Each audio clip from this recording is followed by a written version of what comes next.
তাহাজ্জুদের সালাত আদায় করুন।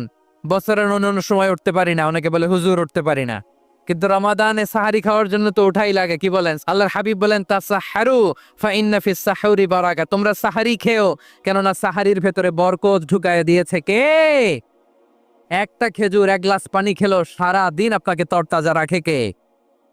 তো সাহারির জন্য যেহেতু উঠতেই হয়, সাহারি খাওয়ার আগে বা পরে 2 রাকাত 4 রাকাত তাহাজ্জুদ পড়া যাবে না? রব্বুল আলামিন বলেন অমিনাল লাইলি ফাতাহাজ্জাদ বিহি নাফিলাতাল লাকা আসা আইয়াবাসাকা রাব্বুকা মাকামান মাহমুদা।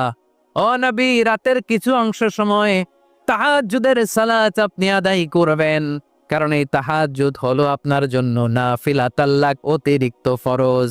আপনাকে মাকামে মাহমুদে অধিষ্ঠিত করবে কে?